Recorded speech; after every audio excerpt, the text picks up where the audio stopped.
फातह बैतुल मुक़द्दस, साहबा रसूल, खलीफा दोगुम, अमीरुल मोमिनीन, फातह कैसर और किसरा, फारूक आज़म सैयदना उमर इब्न अल खत्ताब रज़ी अल्लाह ताला अन्हु, जो 22 लाख मुनव्वा मील का इलाका फतह करने के बाद भी मस्जिद में झाड़ू दे रहे हैं, जिनके सिर्फ नाम से रोम और फारिस की सल्तनत खौफ खाती हो, जिनकी खिलाफत में पहली बार मुसलमानों ने बैतुल मुक़द्दस फतह किया, जिनकी हुकूमत में Iran, Iraq, Armenia, Syria, Yemen, Oman, Arab, फिलिस्तीन, मिस्र आता हो, और वो रातों में गलियों में गश्त लगा रहे हैं, अपने कंधे पर राशन का बोरा रखकर घूम रहे हैं कि अगर मेरी सल्तनत में कोई भूखा सो गया तो सवाल मुझसे होगा। आज की शानदार वीडियो में हम लोग हजरत उमर के ही बारे में जानेंगे, उनकी तारीख को पढ़ेंगे। तो चलिए शुरू करते हैं। हज़रत उमर हज़रत हमज़ा की तरह अरब के जाने माने जंगजू थे। इस्लाम कबूल करने से पहले हज़रत उमर इस्लाम के बहुत बड़े दुश्मन थे, यहाँ तक कि आप अपने घर से तलवार लेकर निकले थे गलत मकसद से। लेकिन जब आप रसूल अल्लाह के घर जा रहे थे तो आपको रास्ते में किसी ने बताया कि आपके बहन और बहनों ने भी इस्लाम कबूल कर लिया है। ये सुनकर आपने अपना रास्ता बदल लिया और आप अपनी बहन के घर पहुँचे, जहाँ पर आपको कुरान के पढ़ने की आवाज़ सुनाई दी। आप घर के अंदर घुसे और आप अपनी बहन और बहनों से लड़ने लगे, लेकिन बाद में आपने कुरान के लफ्ज़ों से मुतासिर होकर इस्लाम को अपना लिया।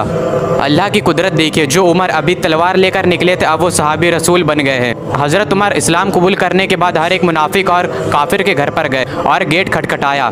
जैसे ही सुनना होता था कि उमर आया है वैसी रूह निकल जाती थी, सन्नाटा सा फैल जाता था। आप कहते थे कि मैंने इस्लाम कबूल कर लिया है, आओ और तुम भी मेरे साथ शामिल हो जाओ। यहाँ तक कि आपने ऐलान करवाया कि अगर किसी को अपनी बीवी को बेवा कराना हो, बच्चों को यतीम करवाना हो, वो उमर के मुकाबले में आए।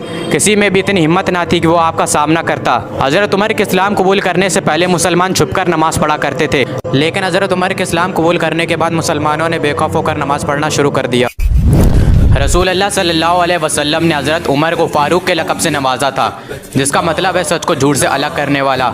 रसूल अल्लाह ने फरमाया कि अगर मेरे बाद कोई नबी होता तो वो उमर होता। जिस रास्ते से उमर गुजर जाए उस रास्ते से शैतान गुजर नहीं सकता।